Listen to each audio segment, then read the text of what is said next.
Mas vamos lá, vamos dar continuidade então aqui, Hebreus capítulo 4, é, a partir do verso 14, tá bom? Então vamos lá, leia comigo para a gente poder começar o estudo. Diz assim: Tendo, pois, a Jesus, o Filho de Deus, como grande sumo sacerdote, que penetrou nos céus, conservemos firmes a nossa confissão. Porque não temos sumo sacerdote que não possa compadecer-se das nossas fraquezas. Antes foi ele tentado em todas as coisas, à nossa semelhança, mas sem pecado. Acheguemo-nos, portanto, confiadamente junto ao trono da graça, a fim de recebermos misericórdia e acharmos graça para socorro em ocasião oportuna. Tá bom? Esse é o texto, e aí nós começamos agora então a falar sobre o texto, né? O nosso estudo. Então, como é que a gente consegue compreender aqui, né? Só lembrando que o autor de Hebreus, ele está exortando aqueles cristãos judeus, né, que estão passando por uma série de perseguições. Ele tem o objetivo de alertar esses judeus cristãos que é importante eles continuarem firmes no cristianismo, firmes em Cristo. Provavelmente havia um desvio desses judeus, tá? Desses judeus cristãos, para que eles voltassem ao judaísmo, né? Todo texto, né, toda a carta indica que esses judeus estavam querendo voltar às práticas anteriores, tá? No entanto, a gente sabe que já houve anteriormente, pela carta de Paulo aos Gálatas, inclusive, que há também aquela tentativa do judeu de harmonizar o judaísmo com o cristianismo, né? Colocando práticas judaicas junto ao cristianismo. E Paulo vai condenar isso, dizendo que aquilo lá já foi. Cristo cumpriu cabalmente todas as coisas. E aí ele começa a argumentar quanto para esse povo, né, para esses cristãos, essa comunidade judaica cristã, que Cristo ele é maior do que todas aquelas coisas que eles viam lá no Antigo Testamento. Cristo é a maior revelação, Cristo é maior do que os anjos, ele é superior do que os anjos, Cristo é superior a Moisés. E agora ele começa, e também lembrando na semana passada, que mesmo diante de toda a dificuldade que eles estão passando, e aí o autor lá no final do capítulo 3, ele começa a mostrar como que foi o povo lá atrás no Egito, o povo que tanto eles conheciam, que murmuravam, que por conta da incredulidade deles, pela não confiança no Senhor Deus, eles então pereceram no deserto. Então, o autor ele está chamando a atenção dos judeus, desse povo cristão judeu. Olha, lembra do povo lá atrás que desobedeceu, que não creu, que quando quando os espias viram a terra, espiaram a terra e trouxeram o relatório e falaram que não tinha como vencer aquele povo. Então, o povo se amedrontou, o povo não creu, e eles desejaram voltar ao Egito, e por inúmeras vezes eles falavam isso, que voltar ao Egito era melhor. Então esse povo perece, Deus faz esse povo peregrinar pelo deserto, e toda aquela geração perece, morre, até que então, com Josué, uma nova geração, preservando aqueles que confiaram no Senhor, que estavam dentre os espias, quem lembra lá? Josué e Calebe. Esses de fato entraram na terra, possuíram a terra, foram preservados. E o que o autor do Hebreus está dizendo, olha, lembra disso, lembra dessas coisas que aconteceram lá atrás. E ele cita muito o Salmo 95, se eu não me engano. Não é isso, pastor? Salmo 95.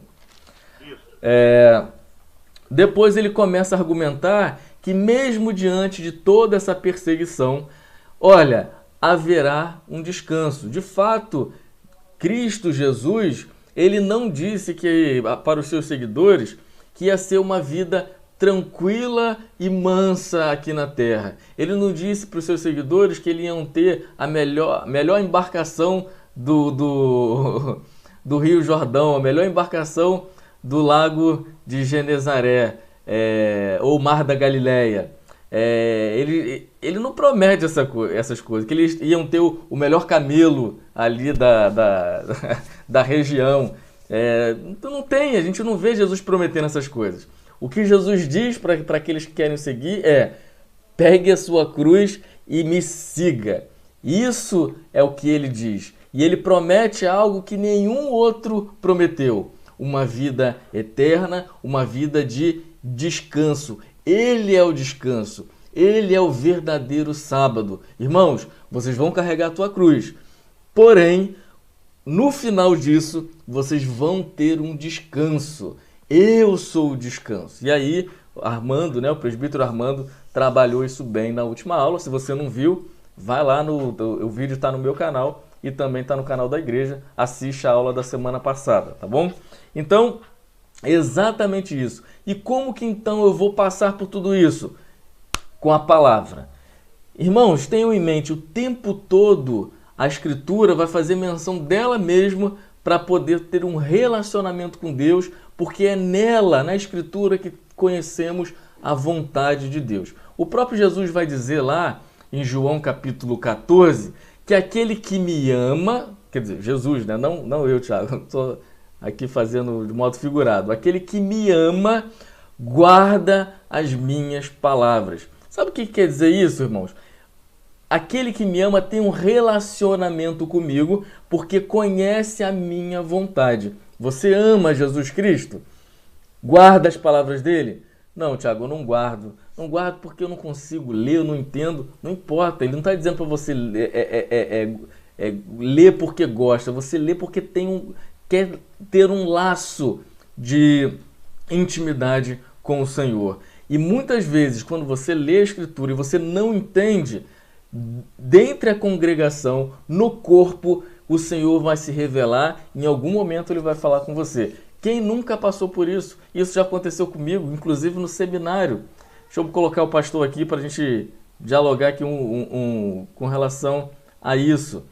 Quantas vezes, pastor, no seminário, já lemos textos e textos, e aí, de repente, um professor pega um texto e ele lê e explica aquele texto, você vai falar: caramba, era isso, estava o tempo todo ali na minha frente, agora eu entendo. É como se Deus tivesse se revelado ali agora. E é assim que ele vai fazendo. E é assim que a gente vai tendo um laço de intimidade com o Pai. A palavra, e eu gosto muito desse verso aqui, foi um dos primeiros versos que eu memorizei, porque a palavra de Deus é viva e eficaz, e mais cortante do que qualquer espada de 2 gumes, que penetra até o ponto de dividir alma e espírito, juntas e medulas, e é apta para discernir os propósitos e pensamentos do coração. Essa palavra, irmãos, ela nos confronta e mostra de fato quem nós somos. Miseráveis, pecadores, dependentes do Senhor Jesus. E diante disso, diante de toda essa argumentação, o autor agora ele vai dizer, olha, tendo, pois, Jesus, verso 14, o Filho de Deus como grande sumo sacerdote, que penetrou os céus, conservemos firmes a nossa confissão. Ele está mostrando agora para a sua audiência, falando ali para os hebreus, que Jesus Cristo, ele é o sumo sacerdote. Lembram do sumo sacerdote? Os judeus lendo isso aqui, eles está aparecendo na mente deles o que é o sumo sacerdote. Lembra aqui que quando a gente lê, a gente falou isso lá no primeiro vídeo, lá na primeira aula, que essa carta aqui, muito provável, foi escrito antes da destruição do templo, e aí o autor, inclusive, considera a prática do sacerdócio ainda sendo executada. E o sumo sacerdote é aquele que entra no Santo dos Santos. Volta aí na sua mente a aulazinha de tabernáculo. Essa eu não dei, mas provavelmente você já aprendeu na escola bíblica dominical.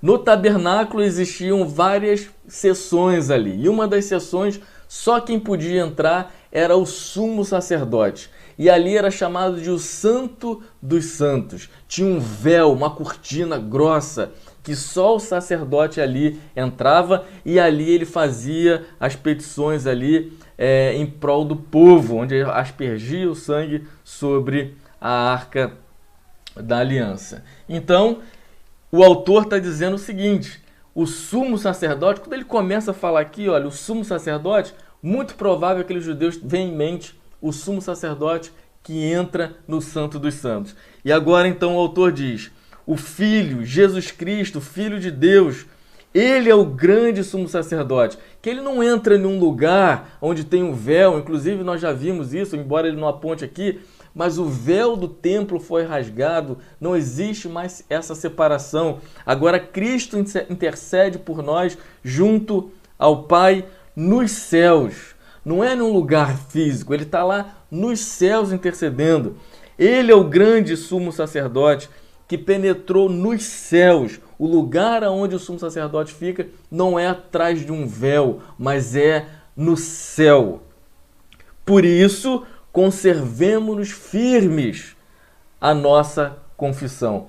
Se vocês já confessaram, compreenderam de que Jesus Cristo é o Senhor, é o Salvador das nossas vidas, e compreendeu a obra redentora dele, continuem, conservem-se firmes. É a mesma palavra, essa palavra firmes, é a mesma palavra que ele vai usar lá no capítulo 2. Importa que nos apeguemos com mais firmeza.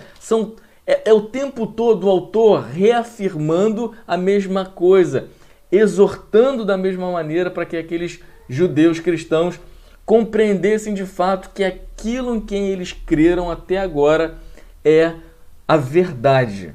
Sempre quando a gente olha na Escritura a respeito da verdade, a verdade é uma pessoa chamada Jesus Cristo. Então, esse é o apontamento aqui na argumentação do autor, dizendo que Cristo Jesus, ele está nos céus. Onde Cristo está? Nos céus. E por isso nós devemos confiar e permanecer firmes na nossa confissão, tá? Verso 15. Porque não temos sumo sacerdote que não possa compadecer-se das nossas fraquezas. Veja, aqueles homens estavam passando por perseguições. No capítulo 4, nos versos anteriores, ele fala que vamos passar por perseguições, mas que vai haver um descanso, vai haver um momento que isso vai acabar. E aí ele vai dizer que nesse momento de perseguição, nós temos um sumo sacerdote, alguém que está à destra do Pai, que compadece das nossas fraquezas. O compadecer é se colocar no lugar. Eu sinto o que você sente. E ele vai continuar dizendo: antes foi ele tentado em todas as coisas, a nossa semelhança, no entanto, sem pecado. Ele sabe isso que você está passando aí, o judeu cristão que está sendo perseguido, que está sendo atacado por todos os lados, tão somente por crer em Cristo Jesus. Ele sabe o que é passar isso. Ele foi tentado quando ele esteve aqui nessa terra. Ele passou por essas situações, no entanto, sem pecado. Sem pecado. E é por isso que nós devemos crer nele, porque ele é sem pecado. Quer ver um texto que a gente pode fazer um paralelo com relação a isso? Lá em João capítulo 16. Abram aí na sua Bíblia, João, o Evangelho de João, capítulo 16. Deixa eu abrir aqui na minha. João, Evangelho de João, capítulo 16.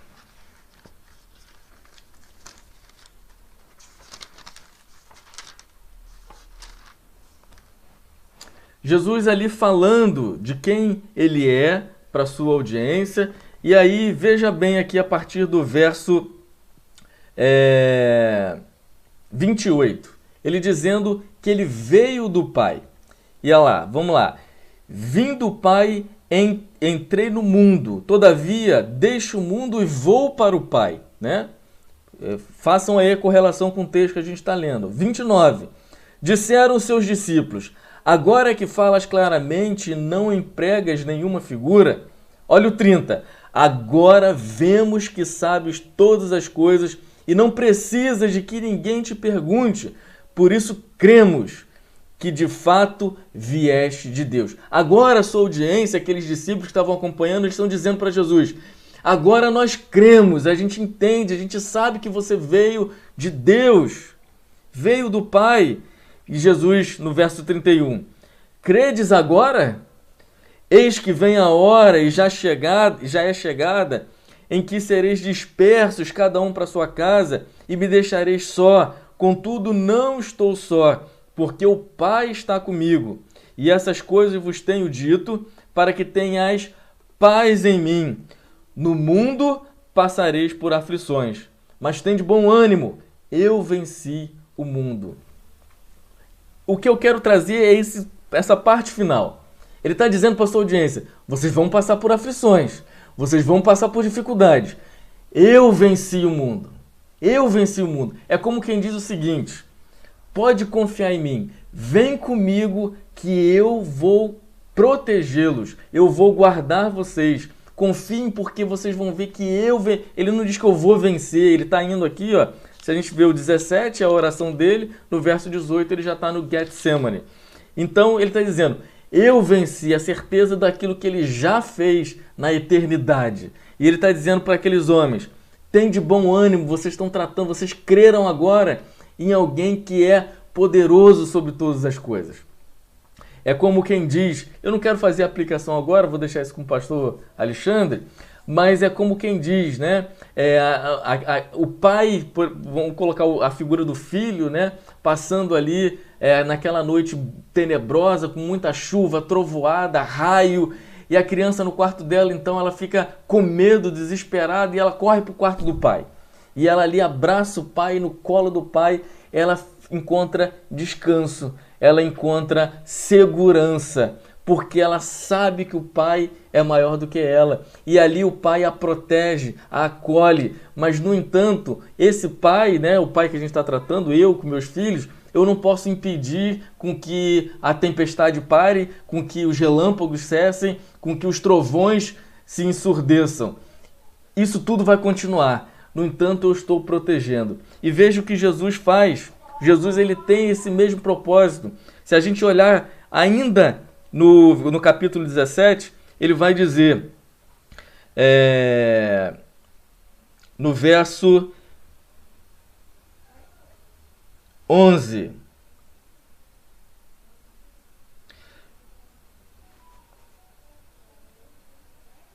no verso 11, já não estou no mundo, mas eles continuam no mundo, ao passo que eu vou para junto de ti, Pai Santo. Guarda-os em teu nome que me deste, para que eles sejam um, assim como nós. O que Jesus está dizendo é, eles vão continuar no mundo, eu vou para junto do Pai, mas mais para frente ele vai dizer que vai vir o Consolador. Na verdade ele fala isso antes também, fala depois, mas que eles vão ser guardados pelo Pai. É essa a ideia aqui também do que o autor de Hebreus está dizendo no versículo que a gente está lendo. Porque não temos sumo sacerdote que não possa compadecer-se das nossas fraquezas. Ele sabe as nossas fraquezas. Ele sabe as nossas dificuldades. O autor dizendo aos hebreus ali, aos judeus cristãos: olha, ele sabe essa perseguição que você está passando aí. Ele conhece, e ele compadece de vocês. Foi ele tentado em todas as coisas, a nossa semelhança, mas sem pecado. Ou seja, fiquem firmes, continuem firmes, porque ele sabe aquilo que vocês estão passando, por essa dificuldade. É isso que ele está tratando aqui com os hebreus. Verso 16. Conhecendo todas essas coisas, sabendo então que ele é o nosso sumo sacerdote, sabendo então que ele se compadece de nós. Verso 16. Acheguemo-nos, portanto, confiadamente junto ao trono da graça. Irmãos, por que ele usa aqui essa expressão, o trono da graça? Porque Cristo ele está no trono.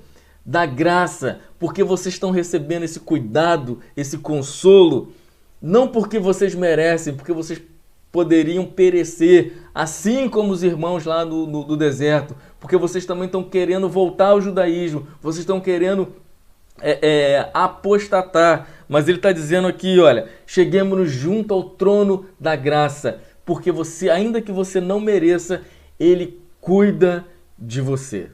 Permaneçam, portanto, firmes, confiadamente, a fim de recebermos misericórdia e acharmos graça para o socorro em ocasião oportuna. Irmãos, é muito lindo esse texto, porque a gente vê que o próprio Deus, inspirando o autor, está dizendo aqui através do Espírito Santo, olha, escreve isso, orienta esse povo, porque nós derramamos, Cristo derrama a sua graça sobre esse povo que não merece, mas a gente ama. A gente no sentido da trindade, né? Porque Deus ama. Compreenderam isso? Imagine você diante de uma grande tribulação, perseguição, assim como os judeus estavam passando.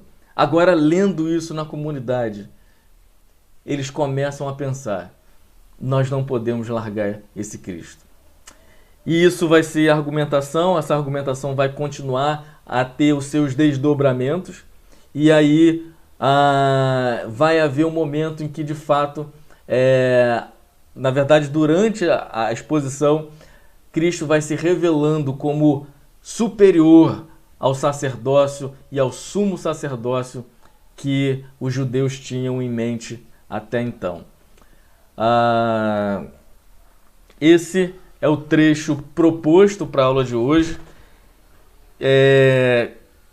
Se vocês tiverem qualquer dúvida, coloque aí no chat, eu vou estar observando. Mas eu queria que o pastor Alexandre agora então fizesse as aplicações desse pequeno trecho, desse pequeno recorte, onde ele começa a fazer a apresentação para aqueles judeus que Cristo é superior ao sacerdócio e aos sumo sacerdotes. Falamos sobre a superioridade dele acima dos anjos, superioridade acima de Moisés, superioridade acima de Josué em promover o descanso, que é aquele descanso que Josué promoveu, a terra de fato não foi um descanso. E agora começa a argumentativa do autor, informando aqueles judeus, aqueles hebreus, que Cristo é superior aos sacerdotes. Pastor. Ok.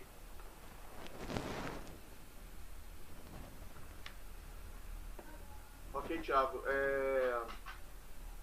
Interessante, diante de tudo que você expôs, né, diante de tudo que foi trazido para nós, nesse pequeno trecho, é todo o reforço e toda a ideia central, né, de um caminho de fé, de um caminho enraizado e daqueles que se apegam a Cristo, né?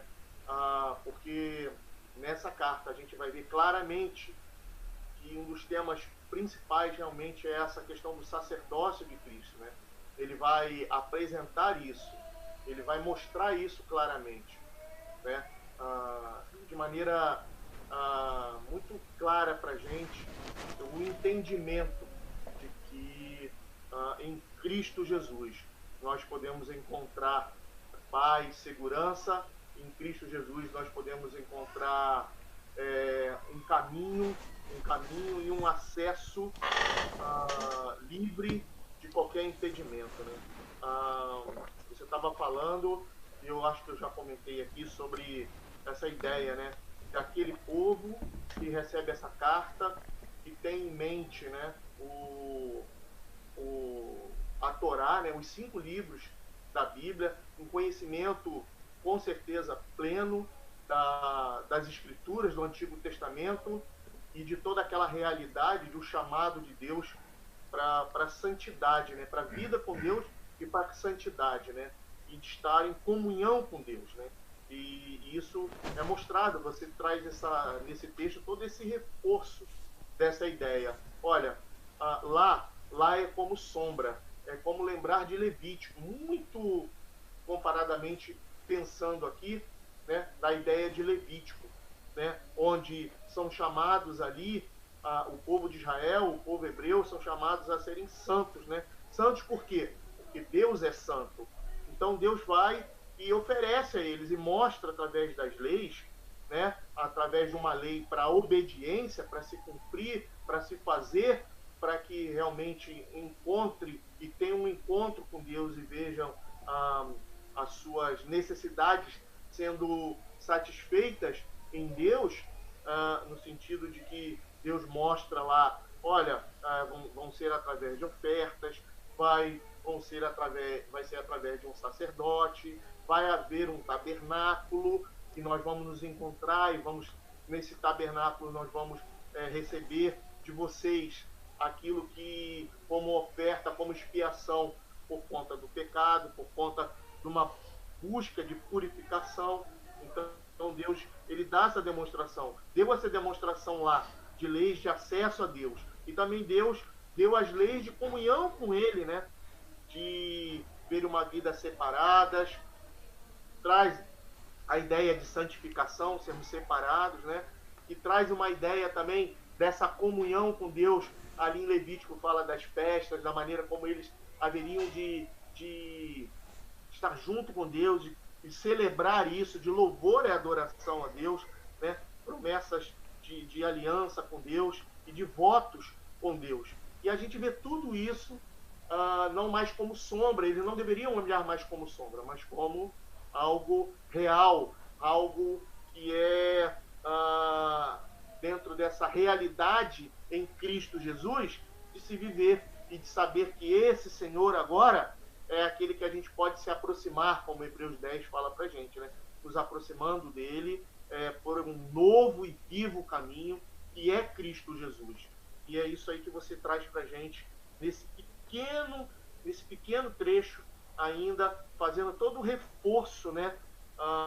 E trazendo toda essa ideia de se aproximar, de estar juntos com Deus. Eu lembrei do texto, Tiago, de Mateus, você estava a gente citando aqui o Novo Testamento, eu lembrei de Mateus 11, né, que traz essa ideia clara para a gente, que o Senhor fala lá assim, ó, em Mateus 11, 28 a 30. Vinde a mim, todos que estáis cansados e sobrecarregados, e eu vos aliviarei. Tomai sobre vós o meu jugo, e aprendei de mim, porque sou manso e humilde de coração, e achareis descanso para a vossa alma, porque o meu jugo é suave e o meu fardo é leve. Então, como você disse, né, o tabernáculo, o acesso, a coisa restrita, agora não existe mais. Agora quem adentrou os céus, quem está junto do Pai, quem realmente penetrou e atravessou e nos dá essa condição em Cristo Jesus de um livre acesso, né, de uma intimidade, de uma comunhão, é o próprio Senhor. Paulo fala o quê? Que ele é o Senhor quem morreu por nós, né, e por nós voltou à vida por nossa causa, né, e agora está sentado ao lado do Pai no lugar de maior honra, né. A gente canta, né, louvemos ao Senhor, né, adoremos o seu santo monte, nosso amado Pai, seu nome é santo. Essa intimidade, isso estava disponível, isso estava ali à disposição deles. Eles deveriam se apegar a isso, eles deveriam buscar a isso, eles deveriam realmente olhar e saber que em meio da perseguição, no meio das lutas, e conosco não é diferente, porque se aplica a nós, né, em meio de tanta dificuldade e de circunstâncias que a gente sabe muito bem, não só pela realidade do hoje, mas de tantas outras realidades de circunstâncias, né, de dificuldades, de lutas, que a gente, provado na nossa fé, não devemos fraquejar, né? Devemos buscar ao Senhor, porque Ele vai nos aliviar, porque o Senhor Ele olha para o nosso coração e diz: aprendam de mim, obedeçam a minha palavra, busque a minha presença, busque, se humilhe diante de mim, se coloque de joelho diante da minha presença e me adore, e coloque o teu coração diante de mim, porque você vai achar descanso, você vai achar consolo, você vai achar conforto, e aí o que pode ser pesado, o que pode ser difícil para nós, o fardo fica leve, porque o Senhor está conosco. O Senhor, ele diz para que ele diz que o meu jugo é suave, né? E o meu fardo é leve. Me fez lembrar dessa passagem, exatamente quando você estava falando, me fez lembrar dessa passagem. E você concluiu, né? Acheguemos, portanto, confiadamente. Olha que palavra maravilhosa, né? Junto ao trono da graça, a fim de recebermos misericórdia de Deus. Hoje o pastor de manhã estava falando sobre misericórdia, e o que ele disse para nós? É a condição miserável nossa, né? Miserável que sou, pecador que sou, mas eu encontro graça, eu encontro perdão, eu encontro em Deus, eu encontro descanso, eu encontro nele amor, eu encontro em Deus o cuidado que ele tem para a minha vida. E Deus tem feito isso por nós, Deus tem cuidado de nós, assim como ele se oferece e diz e fala ali para nós nos achegarmos, para ele se achegar, nós devemos também, Tiago.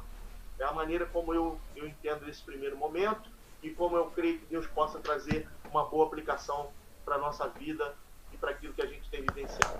Amém? Pode continuar, meu irmão. Muito bom, muito bom. Então, acho que assim a gente já conclui, né, com essa aplicação que o pastor vem trazendo, e a gente já pede aí para que vocês continuem estudando os próximos versículos, né, que vai até do capítulo 5 até o 10. Não é isso, pastor? Capítulo 5 até o verso 10, que é o que a gente vai tratar aí no próximo domingo, dando continuidade a essa questão do sacerdócio de Cristo maior do que o sacerdócio da antiga aliança. Tá bom, irmãos? Então, a gente fica por aqui.